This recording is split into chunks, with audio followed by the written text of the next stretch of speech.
Back again, and today we are working on the anvil stand. So if you saw when I first built this whole shop, we had some leftover concrete, so I poured myself a block for a base, which is a great anvil stand. The only problem is my anvil is still incredibly loud. And when I work over the horn for long periods of time, or do heavy work over the horn, my anvil will shift around. And that means I'm losing force. If I strike the corner and the anvil moves at all, that's a problem. I'm losing efficiency, I'm losing force, because that force that's going into moving the anvil should be going into moving my steel. So we're gonna rectify that. We're gonna rip off this little wood wraparound we have. We're gonna take our chains off. We're gonna take our magnets off. We're gonna build a box over this concrete. We're going to silicone this inside of a recess in the wood so we can shut this bad boy up, get it to quiet up, get it to stop moving around when we hit it. Basically make it quieter for my hearing, more efficient for my working, and less annoying to work on, because having to constantly scoot this around mid-forging session is quite a pain. So this is the wood we're working with. We've got 14-inch pieces, 16.5-inch pieces, 18-inch pieces, 19-inch pieces, and 20.5-inch pieces. There's 16 of those and 4 of each of these. And you're gonna notice right away, these are not new pieces of wood. These are scrap pieces of wood. With the price of wood nowadays, it's easier just to go on like Facebook Marketplace or go on like your local KSL, if you have that, or something like that, where you have a free classified section where you can pick up stuff for free. In my case, I got it from a buddy who has a bunch of scrap to buy. And since this new stand, as we build it, is gonna be taking a lot of shock, we're gonna use these long 3-inch screws, just so we have as much bite to hold this stand together as possible. As you can tell, I have a few.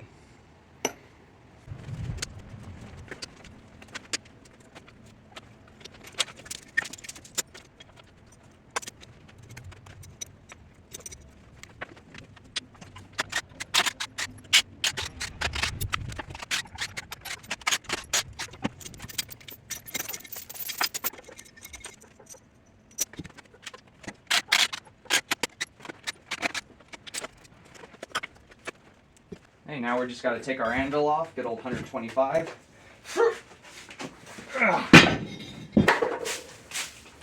Look at all that forge scale, boys and girls. Got to get rid of this resin that I accidentally cast onto the surface here. At least get rid of enough of it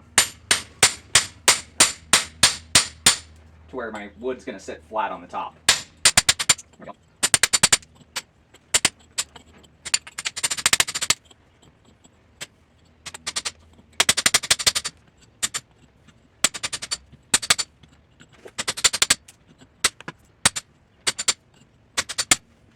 Now the first thing we're going to do is go ahead and just drive a bunch of these screws to hold these planks together.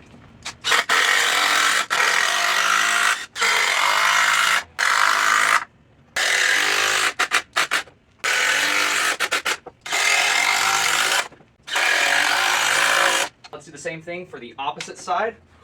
As you can see, we're going to have these flat panels, and these will connect to the sidewalls. So let's get the other side set up like this, so we can take a look at what we're working with in terms of those 2 panels, then get the other 2 sides put together.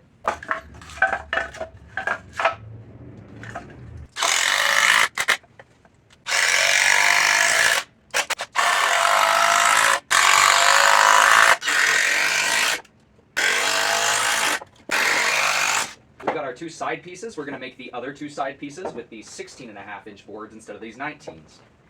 And since we're using scrap wood when we do these, we're going to put the prettier side, I should say, of the scrap pieces facing out, so it looks as clean as we possibly can make it.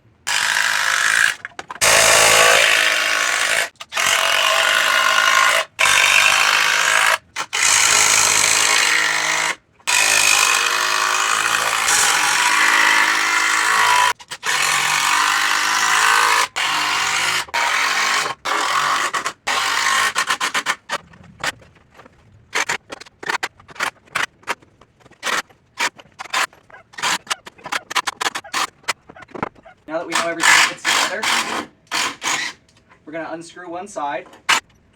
And what that's going to let us do is pull this open to fit these boards in nice and evenly spaced out.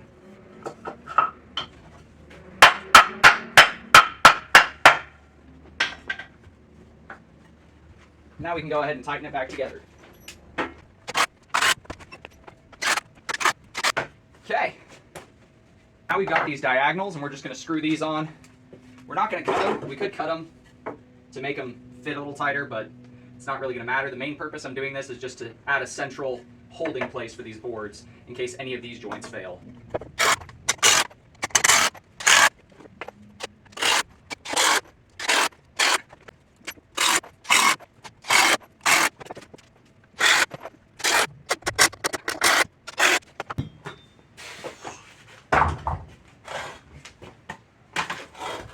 So let's go ahead and knock that off real quick.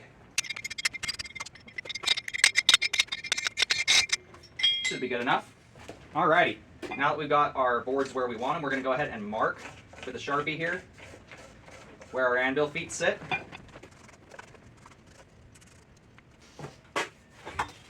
Now we're just going to take our woodworking tool and cut it away.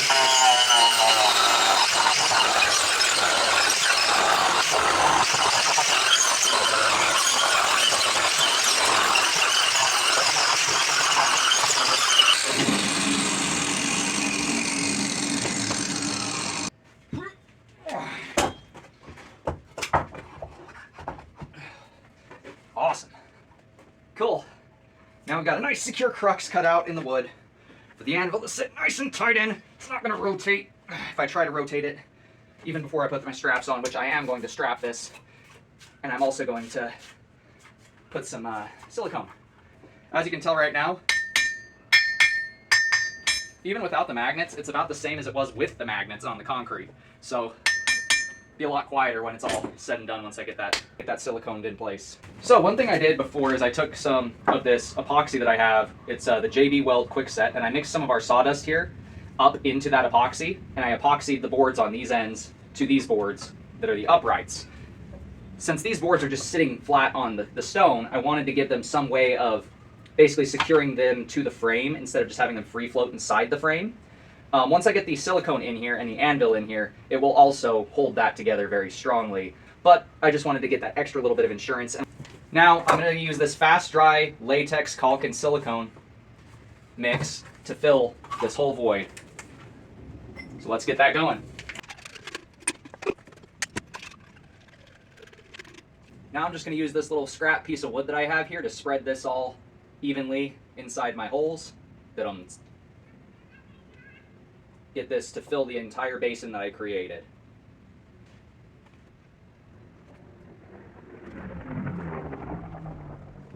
All right, so we've got our basin prepped. Let's get the anvil popped in there.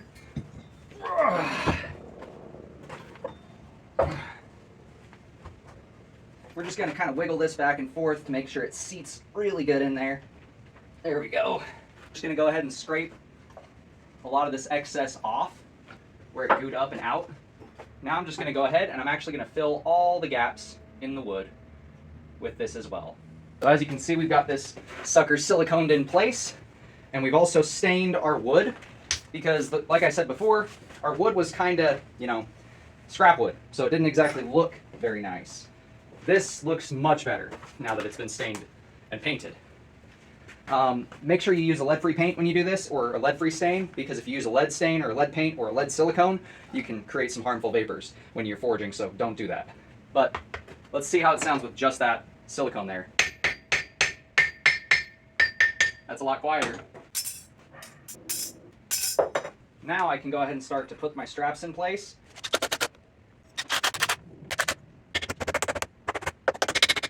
I'm going to pre-bend everything into shape as well and give them an extra little bit of tightening just to make sure these are as secure as humanly possible, because the tighter and more secure that I can make these, the more secure that anvil is going to be overall.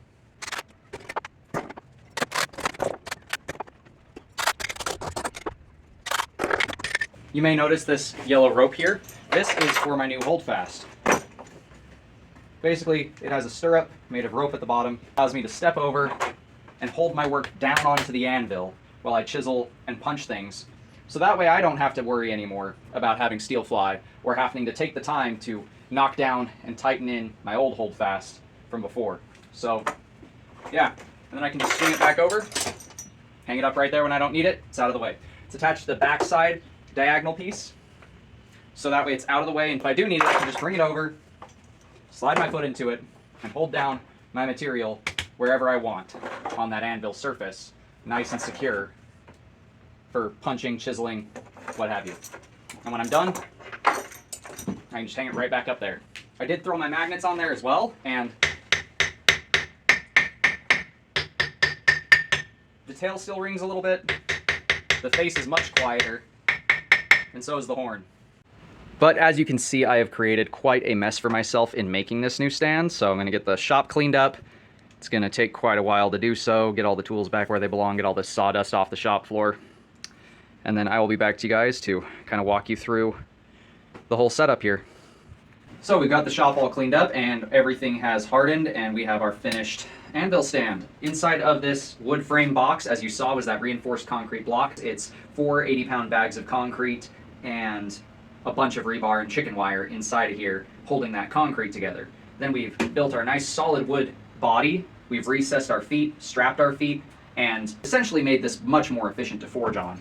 Before, when I would strike my horn, my anvil would slowly scoot around, and I would have to spend a bunch of time re-straightening my anvil all the time when I was forging. I was also losing a lot of power, because any movement that happens in your anvil is power that you're losing when you're forging. So this is going to help keep my anvil nice and situated when I'm working corners, when I'm working the horn, when I'm working on the tail, on my radiuses here.